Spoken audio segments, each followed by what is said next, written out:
Bismillahirrahmanirrahim. Assalamualaikum warahmatullahi wabarakatuh. Kami dari kelompok 6 yang beranggotakan Aryadi Wardana, Rahmat Imam Utomo, Ilham Nurullah. Di sini kami akan mempresentasikan PT Indomarko Prismatama. Kemudian deskripsi PT Indomarko Prismatama berawal dari pemikiran untuk mempermudah penyediaan kebutuhan pokok sehari-hari karyawan, maka pada tahun 1988 didirikanlah sebuah gerai yang diberi nama Indomaret. Sejalan pengembangan operasional toko, perusahaan tertarik untuk lebih mendalami dan memahami berbagai kebutuhan dan perilaku konsumen dalam berbelanja. Guna mengakomodasi tujuan tersebut, beberapa orang karyawan ditugaskan untuk mengamati dan meneliti perilaku belanja masyarakat. Kesimpulan yang didapat adalah bahwa masyarakat cenderung memilih belanja di gerai modern berdasarkan alasan kelengkapan pilihan produk yang berkualitas, harga yang pasti dan bersaing, serta suasana yang nyaman.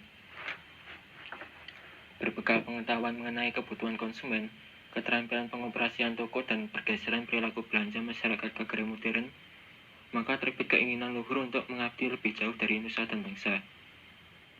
Niat ini diwujudkan dengan mendirikan Indomaret dengan badan hukum PT Indomarko Prismatama yang memiliki visi menjadi jaringan retail yang unggul, serta moto mudah dan nikmat.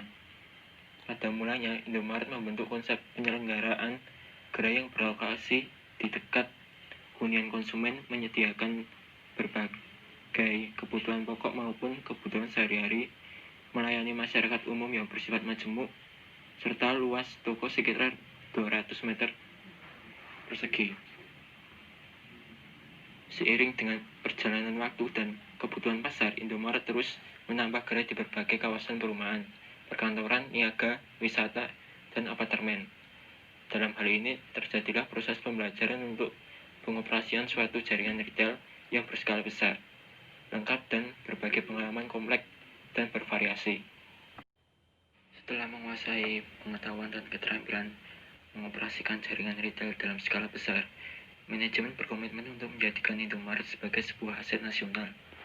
Hal ini tidak terlepas dari kenyataan bahwa seluruh pemikiran dan pengoperasian perusahaan ditangani sepenuhnya oleh putra-putri Indonesia. Sebagai aset nasional, Indomaret ingin berbagi kepada masyarakat Indonesia melalui bisnis waralaba dan juga mampu bersaing dalam persaingan global. Oleh karena itu, visi perusahaan kemudian berkembang menjadi aset nasional dalam bentuk jaringan retail waralaba yang unggul dalam persaingan global.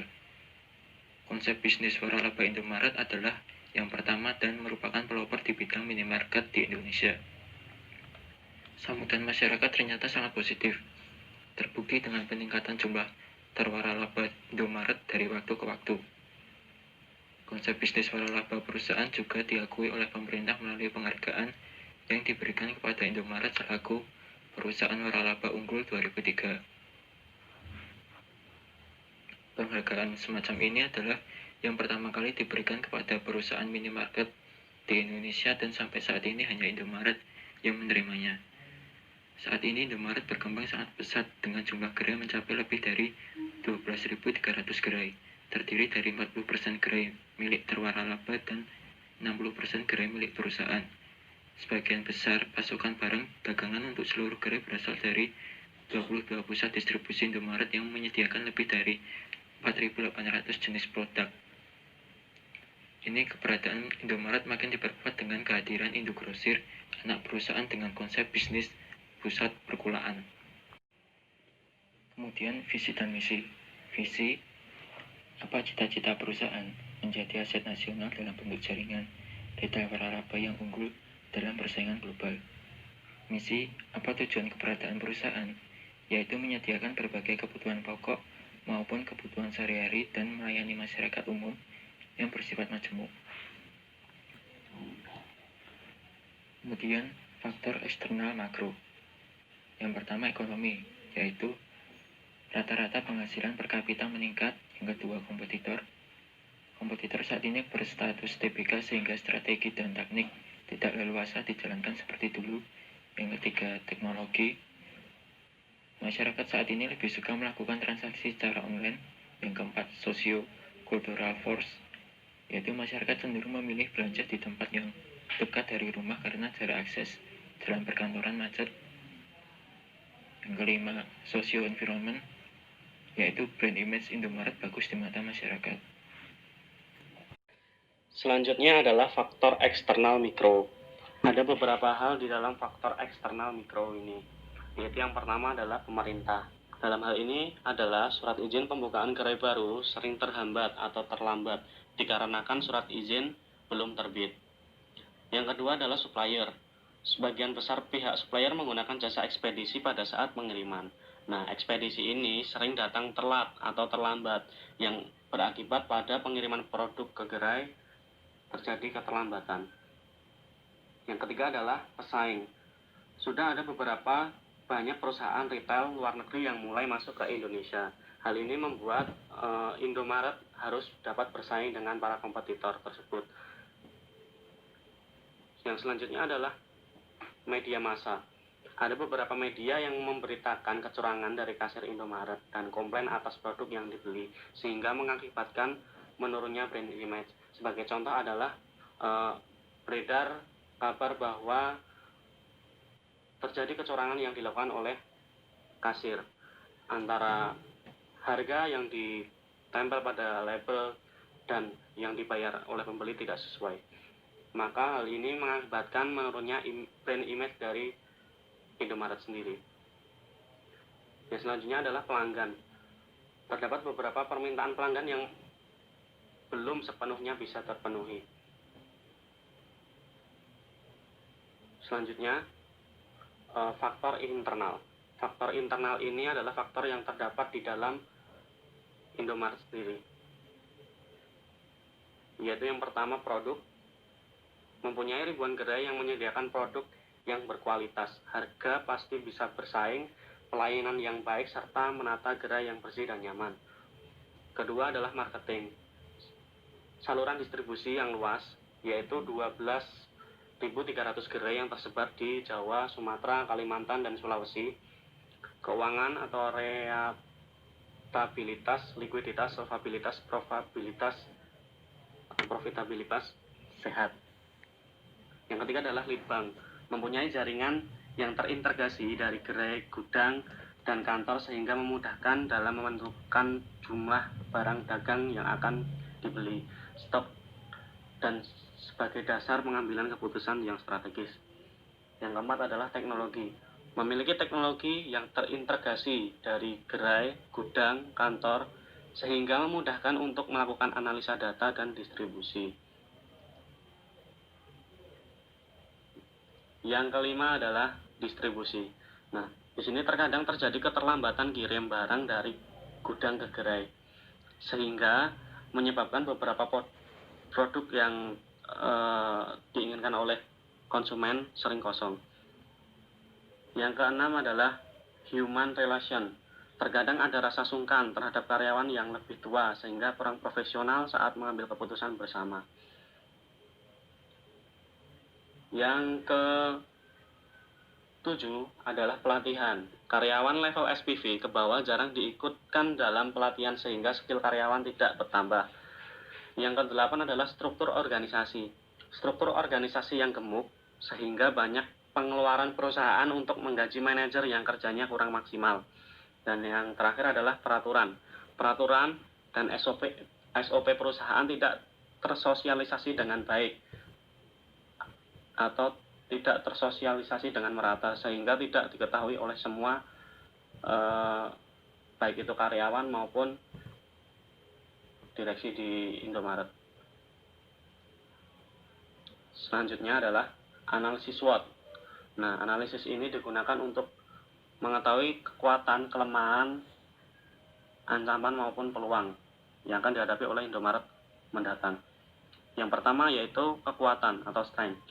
Nah, di sini ada 3 poin, yaitu yang pertama, Indomaret telah mengembangkan franchise yang mempunyai tujuan menjadi aset nasional dalam bentuk jaringan retail waralaba yang unggul dalam persaingan nasional. Poin kedua, investasi franchise Indomaret yang ditawarkan sangat kompetitif bila dibandingkan dengan Alfamart. Indomaret berkisar antara 300 juta sampai dengan 350 juta. sedangkan Alfamart berkisar antara 300 juta sampai 400 juta. Poin 3, penempatan lokasi pabrik dan head office di beberapa wilayah yang sudah cukup strategis. Yang selanjutnya adalah kelemahan atau weakness. Nah, franchise fee yang ditawarkan oleh Indomaret ditawarkan relatif tinggi. Franchise fee yang ditawarkan Indomaret yaitu 75 juta rupiah per 5 tahun. Sedangkan untuk Alfamart sendiri hanya 45 juta rupiah per 5 tahun.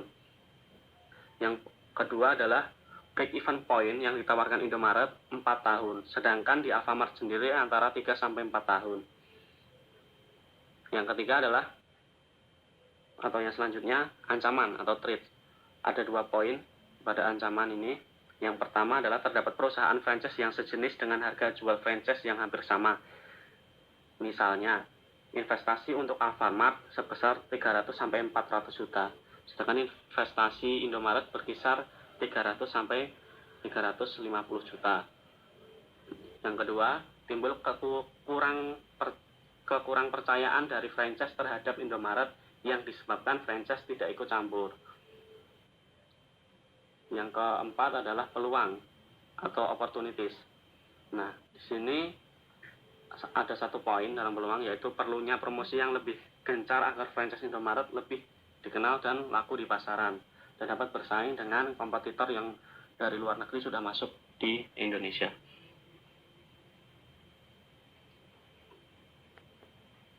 Untuk analisis eksternal di kekuatan ada 2 hal. Yang pertama, banyaknya perdagangan bebas, maka kesempatan untuk bisnis waralaba semakin besar. Yang kedua, perusahaan ini telah mendapat surat izin berdiri dilindungi oleh negara, maka kesempatan memperoleh kepercayaan dari masyarakat lebih tinggi. Kelemahan, weakness. Ada 1 poin, yaitu berbagai daerah kurang mengenal Indomaret karena kurangnya promosi. Untuk peluang, opportunities, ada 4 poin atau 4 hal yang perlu diperhatikan. Yaitu yang pertama, masih terdapat beberapa daerah yang potensial namun belum dimasuki oleh Indomaret. Dengan waralaba, Indomaret dapat lebih mudah melakukan eksploitasi ke daerah-daerah yang potensial tersebut. Yang selanjutnya, dengan adanya perdagangan bebas, maka peluang mengembangkan franchise akan semakin besar. Yang selanjutnya adalah adanya pangsa pasar yang cukup menjanjikan, di mana di Indonesia bisnis waralaba dalam 1 sampai 2 tahun semakin tumbuh subur, yaitu 12,5%. Yang nomor 4, mempunyai kesempatan untuk memperluas jaringan secara lebih cepat dengan menggunakan modal seminimal mungkin. Nah, ancaman atau threat. Ada 4 poin juga yang perlu diperhatikan, yaitu yang pertama, adanya franchisor lain yang terus mengikuti langkah Indomaret dalam mencari franchise, yaitu Alfamart. Yang kedua, terdapat perusahaan franchise yang sejenis dengan harga jual franchise yang hampir sama, seperti investasi untuk Alfamart sebesar 300 sampai 400 juta, investasi Indomaret berkisar 300 sampai 350 juta. Yang ketiga, adanya tindakan peniruan terhadap keunikan yang dimiliki franchisor yang kemudian dapat menjadi pesaing franchisor. Dan yang terakhir adalah adanya franchise asing memasuki pasar Indonesia, maka secara tidak langsung akan memberikan dampak negatif terhadap perusahaan atau dampak negatif terhadap Indomaret sendiri. Lalu ada matriks BCG. Bisa kita lihat di sebelah kiri ada tabel IFA matrix. Situ ada kekuatan, bobot, nilai, dan total. Lalu di sebelah kanan ada tabel EFA matrix. Di situ juga ada kekuatan, bobot, nilai, dan total. Lalu di slide selanjutnya ada tabel sebelah kiri CPM. Di situ ada faktor, bobot, peringkat, dan skor. Lalu sebelah kanannya ada tabel SWOT matrix berupa kekuatan, kelemahan, ancaman, dan potensi. Lalu alternatif strategi. Pada kuadran 1, strategi yang digunakan yaitu pengembangan pasar, market development, memperkenalkan produk-produk yang sudah ada ke daerah pemasaran yang baru. pangsa pasar bertambah. Lalu pada kuadran kedua, strategi yang digunakan integrasi ke belakang, backward integration, yaitu mendapatkan kepemilikan atau meninggalkan kontrol atas pemasok supplier. Lalu kuadran 3, strategi yang digunakan diversifikasi konglomerat, menambah produk-produk baru yang tidak saling berhubungan untuk pasar yang berbeda. Lalu yang terakhir, kuadran 4, strategi yang digunakan usaha patungan, joint venture, merupakan dua atau lebih perusahaan bekerjasama membentuk suatu perusahaan baru yang terpisah dari kedua induknya. Lalu, checklist strategi. Sini ada tabel alternatif strategi yang dipilih pada integrasi ke depan. Ada 4 persyarat kondisi efektif dan kondisi perusahaan 3 ya dan 1 tidak. Lalu integrasi horizontal dengan persyarat kondisi efektif 4 dengan kondisi perusahaan 3 ya dan 1 tidak. Lalu yang terakhir, integrasi ke belakang dengan persyarat kondisi efektif 4 dengan kondisi perusahaan 4-4-nya ya. Sekian presentasi dari kelompok kami. Terima kasih. Assalamualaikum warahmatullahi wabarakatuh.